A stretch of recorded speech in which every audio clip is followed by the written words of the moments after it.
اللهم صل على سيدنا محمد. قبر والی جو زندگی ہے اس کو برزخ والی زندگی کہا جاتا ہے. وَنُؤْمِنُ بِالْبَعْثِ وَجَزَاءِ الْأَعْمَالِ. پھر اس کے بعد جب قیامت ہوگی تو دوبارہ سب کو زندہ کیا جائے گا.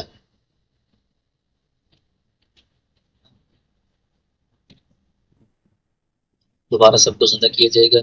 اور جزائے اعمال یوم قیامت، اور قیامت کے دن جو اعمال ہیں بندوں کے اچھے یا برے تو ان کو بدلہ دیا جائے گا. والعرض، اللہ کے سامنے سب پیش ہوں گے.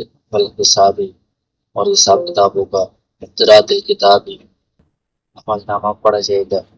بس ثوابی، نیک لوگوں کو ثواب ملے گا، اچھا بدلہ. والعقاب، برے لوگوں کو سزا ملے گا. صراط پر سے گزرنا ہوگا. والمیزان، اور ترازو ہوگا جس میں اعمال کا وزن کیا جائے گا. یوزن فی اعمال المؤمنین بالخیر والشر، مومنین کے اعمال اس میں تولے جائیں گے، اچھے یا برے اعمال اس کا وزن زیادہ ہے. والطاعت والمعصیت، فرمانبرداری اور نافرمانی میں. یعنی اس میں ایک ہی عبارت کے اندر بہت ساری چیزیں آتی ہیں جو الگ الگ قرآن و حدیث سے ثابت ہیں، اور ان پر رکھنا کی رکھنا ضروری ہے. بات ہے کہ جو بھی لوگ برزخی زندگی میں چاہے وہ قبر میں ہوں، یا جیسے بتایا تھا کہ بندہ سمندر میں ڈوب کر مر جاتا ہے تو اس کو وہاں پر برزخی زندگی ہے. اور جو کوئی بندہ آگ میں جل گیا ہے، راکھ ہو گیا ہے، تو وہ برزخی زندگی ہے. جس حالت میں بھی ہے بندہ، قیامت میں ان سب کو اللہ تعالیٰ اپنے جسموں کے ساتھ دوبارہ زندہ کر کے اٹھا دے گا. اس کے بارے میں قرآن میں بہت ساری آیات ہیں. تو انکم یوم القیامت تبعثون، تم سب کو دوبارہ اٹھایا جائے گا. اور اسی طرح اعمال کا بدلہ ہوگا. تو یجزی الذین اساءوا بما عملوا ویجزی الذین احسنوا بالحسنی، دوبارہ اللہ تعالیٰ اس لیے اٹھائیں گے کہ جو برے اعمال کرنے والے ہیں کا بدلہ ملے، اچھے اعمال والوں کو کا بدلہ ملے. هل تجزون الا ما کنتم تعملون، جو بھی تم عمل کر رہے ہو اس کا تمہیں بدلہ دیا جائے گا. تو جزا سے متعلق بھی بہت ساری آیات حدیث ہیں.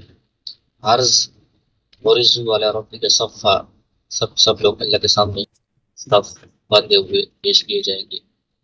یوم یقوم الناس برب العالمین، سب لوگ اللہ تعالیٰ کے سامنے کھڑے ہوں گے. تو عرض، اللہ کے سامنے پیش ہونا، یہ آخرت کا مرحلہ ہے، اس پر بھی ایمان رکھنا ہے. اور اسی طرح حساب کتاب ہوگا. الیوم تجزی کل نفس بما کسبت لا ظلم اليوم، مطلب دیکھ کے اپنی جو کمائی ہے اس کے حساب سے اس کو بدلہ دی جائے گی، اس پر کوئی ظلم زیادتی نہیں ہوگی. اور اسی طرح ان اللہ سریع الحساب، اللہ تعالیٰ جلد حساب دینے والے ہیں. حساب کا بھی ذکر ہے قرآن میں، حدیث میں. اعمال نامہ کرامن کاتبین کا ذکر ہے کہ وہ ساری چیزیں لکھ رہی ہیں، اور وہ اعمال نامہ قیامت کے دن سامنے لایا جائے گا.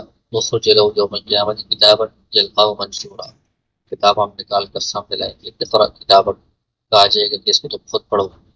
کفی بنفسک اليوم علیک حسیبا. پھر ثواب اور عذاب، اچھے کام کا ثواب، برے کام کے اوپر سزا. من یعمل مثقال ذرۃ خیرا یرہ من یعمل مثقال ذرۃ شرا یرہ. ہر چھوٹی سے چھوٹی نیکی کا بھی بدلہ ملے گا، چھوٹے سے چھوٹے گناہ کا بھی بدلہ سامنے آئے گا. ساری چیزیں سامنے آئیں گی. صراط پر سے گزر ہوگا. یہ اس کا احادیث میں ذکر آیا ہے کہ وہ بہت زیادہ بال سے زیادہ باریک ہوگا، وہ بہت زیادہ تیز ہوگا. قرآن میں اتنا ہے کہ منکم الا واردها کان علی ربک حتما مقضیا، تم سے عارف نے اس کے اوپر سے گزرنا ہوگا. وننجی الذین اتقوا، اور ہم تقوی والے جو ایمان والے ہیں کو نجات دیں گے، اس سے گزار دیں گے. وہ نظر الظالمین فی جثیہ، اور ظالم لوگ گر جائیں گے. اس طرح اس میں ذکر آیا. احادیث میں اس کی تفصیل ہے کہ کچھ رات پہ پر لوگ آئیں گے، گزریں گے، اس تیزی کے ساتھ گزر جائیں گے، کچھ تھوڑا آہستہ، کچھ اس سے آہستہ اپنے اعمال کے حساب سے. اور جو گنہگار یا کافر لوگ ہیں وہ اس کے اندر کسی جہنم اس میں گر جائیں گے. اس پر بھی اعتقاد رکھنا، یقین رکھنا ضروری ہے. اسی طرح میزان، یہ ترازو ہوگا، اس میں اعمال کو تولا جائے گا. اور اس میں صاف صاف آ گیا والوزن یومئذ الحق، اس دن اعمال کا وزن ہونا یہ برحق ہے۔ ومن ثقلت موازینہ فاولئک هم المفلحون، جس کے اچھے اعمال کا پلڑا بھاری ہوگا وہ کامیاب ہوگی۔ ونضع الموازین القسط لیوم القیامہ، ہم انصاف والے ترازو قیامت کے دن قائم کریں گے۔ باقی کا منصف صحیح ہے، اس کا بھی صاف صاف صراحت ذکر ہے۔ اس میں باقی چیزیں بھی بالکل واضح ہیں، ظاہر ہے، قیامت کے دن اٹھنا اور حساب کتاب ہونا، اچھا بدلہ جنت کے اندر اور جہنم میں سزا، تو اس کا تو صرف جو کافر ہیں وہی انکار کرتے ہیں، مسلمان اس کا انکار نہیں کر سکتا۔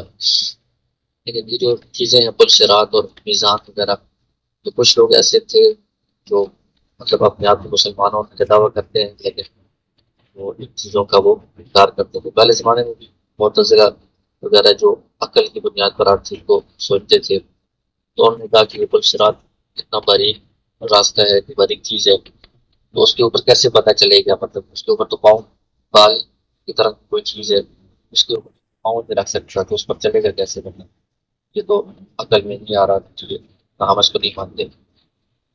اسی طرح میزان کے بارے میں انہوں نے کہا کہ اعمال جو ہیں وہ بندے کے جو عمل ہے کام وہ آراز ہیں، مطلب وہ صفات ہیں، وہ کوئی چیز نہیں ہے، ذات نہیں ہے۔ تو ترازو کے اندر تو کوئی چیز ہوتی ہے سامنے نظر آنے والی چیز، اس کو ترازو میں رکھ کر تولا جاتا ہے۔ بندے کے جو کام ہے، کاموں کو کیسے ترازو میں رکھیں گے؟ تو ہماری اندر پھر بات سمجھ میں ذات کا بھی انہوں نے انکار کر دیا۔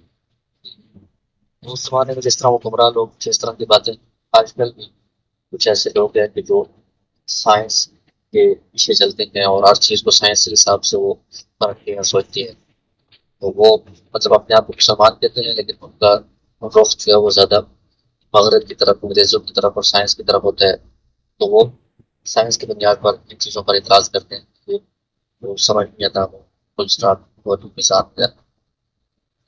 اس کے بارے میں عقائد کے اندر کو بیان کیا جاتا ہے کہ قرآن میں اور حدیث میں بھی ان کا صاف صاف ذکر ہے، تو اللہ کی قدرت پر ہمیں یقین رکھنا چاہیے اور ہماری عقل میں نہ آئے تب اس کو ہمیں ماننا ہوگا، عقیدہ رکھنا ہوگا۔ اور آج کل تو کوئی بندہ اس پر اعتراض کر بھی نہیں سکتا کہ کوئی چیز نظر آنے والی ہو اس کا وزن ہو سکتا ہے، کیونکہ آج کل تو ایسی چیزیں آ گئی ہیں کہ ٹمپریچر، گرمی کا وزن ہو رہا ہے، گرمی کی مقدار کتنی ہے، ٹمپریچر کتنا ہے، کافنا زیادہ ہے، بخار کو تھرمامیٹر سے ناپ رہے ہیں کہ بخار کتنا ہے۔ بخار کوئی نظر آنے والی چیز تو نہیں، گرمی نظر آنے والی نہیں، ہوا کا اور گیس کا ہر چیز، مطلب کچھ چیزیں نظر نہیں بھی آتی، اس کا بھی ایک پیمانہ ہے، اس سے اس کو ناپا جا رہا ہے۔ تو آج ان چیزوں کو دیکھ کر کوئی بندہ اس کے اوپر اعتراض نہیں کر سکتا کہ وہ اعمال کیسے تولا جائے گا۔ الجنت والنار مخلوقتان، اور جنت اور جہنم جن کا ذکر ہے قرآن میں بھی، حدیث میں بھی، اس کے اوپر کیا ایمان رکھتے ہیں، یقین رکھتے ہیں۔ نیک لوگوں کے لیے جنت اللہ نے انعام کے طور پر تیار کر رکھی ہے، اور کافروں کے لیے، گنہگاروں کے لیے جہنم میں سزا کے مختلف طریقے ہیں۔ دونوں چیزیں مخلوقتان پیدا کی جا چکی ہیں، مطلب اللہ تعالیٰ نے ان کو پیدا کیا ہوا ہے اور ابھی موجود ہے، لا تفنیان ابدا، اور آئندہ یہ کبھی فنا نہیں ہوگی، ختم نہیں ہوگی۔ ولا تبیدان، اور مطلب فنا بھی نہیں ہوگی، ختم نہیں ہوگی۔ تفنیان تبیدان کا دونوں مطلب فنا ہونا، ختم ہونا یہی ہے۔ فإن اللہ تعالیٰ خلق الجنت والنار قبل الخلق، اللہ تعالیٰ نے انسانوں کو پیدا کرنے سے پہلے جنت اور جہنم کو پیدا کر دیا تھا۔ وخلق لهما اہلا، اور اللہ تعالیٰ نے پہلے سے ہی تقدیر میں لکھ دیا تھا کہ ان کے اہل کون ہیں، جنت والوں والے کون ہیں، جنت کے اہل اور جہنم کے اہل کون ہیں۔ فمن شاء منهم الى الجنة ادخله فضلا منه، وہ ان میں سے جنت کو چاہے گا اللہ تعالیٰ اپنی فضل سے اس کو جنت میں داخل کریں گے۔ ومن شاء منهم الى النار ادخله عدلا، جو بندہ ان میں سے جہنم کا مستحق ہوگا، مطلب جہنم والے اعمال کرے گا، اللہ تعالیٰ انصاف کے تقاضے کے مطابق اس کو جہنم میں داخل کر لیں گے۔ وکل یعمل بما قدر فرغ له، ہر بندہ اس کے مطابق عمل کر رہا ہے جس کے لیے اس کو فارغ کر دیا گیا، مطلب اختیار دیا گیا ہے، مطلب اپنے اختیار سے عمل کر رہا ہے۔ وسائر ما خلق له، اور آخر میں وہ اس انجام کی طرف جا رہا ہے جس کے لیے اس کو پیدا کیا گیا ہے۔ مطلب پہلے سے اللہ تعالیٰ نے تقدیر میں لکھ دیا ہے، لیکن وہ اس طرح لکھا ہے کہ اللہ تعالیٰ کو آئندہ کے بارے میں پہلے سے علم ہے کہ یہ لوگ آئندہ اپنے اختیار سے کیا کام کریں گے، اس کے مطابق اللہ نے پہلے سے لکھ دی ہے۔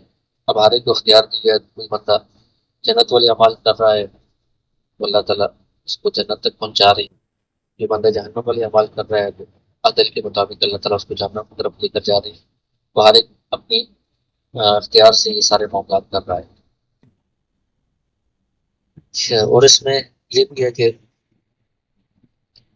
جنت اور جہنم کا وجود ہمیں تسلیم کرنا، اس پر ایمان رکھنا، یقین رکھنا ضروری ہے، کیونکہ معراج کے موقع پر آپ صلی اللہ علیہ وسلم نے جنت اور جہنم، جنت کی مطلب سیر کی ہے، جہنم کو دیکھا ہے، اس میں مطلب لوگوں کو عذاب۔ اسی طرح آدم علیہ السلام کے بارے میں صاف ہے کہ وہ جنت میں تھے اور وہاں مطلب ان کو ایک چیز کھانے سے منع کیا گیا پھر وہ وہاں سے زمین پر آئی، تو یہ بالکل واضح اور یقینی دلائل ہے کہ جنت اور جہنم موجود ہے۔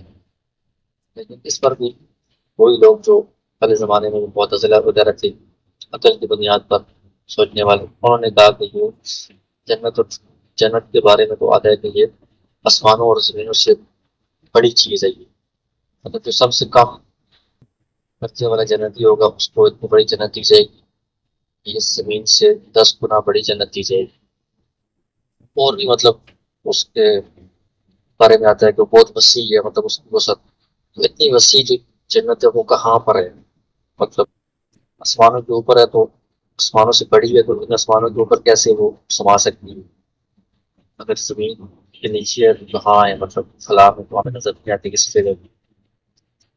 انہوں نے بھی اس کے وجود کا انکار کر دیا، اور آج کل بھی کچھ ایسے لوگ مطلب جو سائنس کی پیروی کرنے والے ہیں اور سائنسی حساب سے ہر چیز کے وجود کو وہ پرکھتے ہیں، تو انہوں نے بھی کہا کہ مطلب جس طرح یہ جو سائنسدان جاتے ہیں چاند پر جا رہے ہیں، مریخ پر، اور انہوں نے مختلف سیارے تلاش کیے ہیں جو زمین سورج کی گردش کرنے والے سیارے ہیں، یہ خلا میں جاتے ہیں، سائنسدان تلاش کرتے ہیں کون کون سے سیارے ہیں اور کتنا فاصلے یہاں پہ یہ وہ، مطلب یہ ساری چیزیں ہمیں نظر آتی ہیں، لیکن جنت مطلب کدھر ہے وہ تو نظر نہیں آتی کسی جگہ، جہنم کہاں پر ہے، اور اتنی وسیع ہے تو وہ آسمانوں کے اوپر کیسے آ گئی ہے، اس طرح کی باتیں ہو رہی ہیں۔ آج کل مطلب کچھ ایسے لبرل لوگ ہیں جو مغربی ذہن رکھتے ہیں اور سائنس کے حساب سے چیزوں کو دیکھتے ہیں، وہ بھی انکار کر دیتے ہیں کہ جنت اور جہنم موجود چیزیں نہیں ہیں۔ بعض یہ کہتے ہیں کہ یہ جنت اور جہنم نعوذ باللہ یہ حقیقت نہیں ہے، یہ ویسے اللہ تعالیٰ نے خوش کرنے کے لیے، مطلب مومنوں کو خوش کرنے کے لیے کہتی ہے کہ بس یہ آپ کو جنت ملے گی، اور کافروں کو ڈرانے کے لیے جنت کہتی ہے، حقیقت میں یہ نہیں۔ اور اس طرح کے کہنے والے بھی لوگ موجود ہیں، ٹھیک ہے، اس لیے اس کا انہوں نے خاص طور پر عقائد کی کتابوں میں لکھا جاتا ہے کہ وہ موجود مخلوق ماننا ضروری ہے کہ موجود ہے، اور حضرت آدم علیہ السلام اس میں رہے ہیں، پھر معراج کے موقع پر آپ صلی اللہ علیہ وسلم کی سیر کی جنت کی۔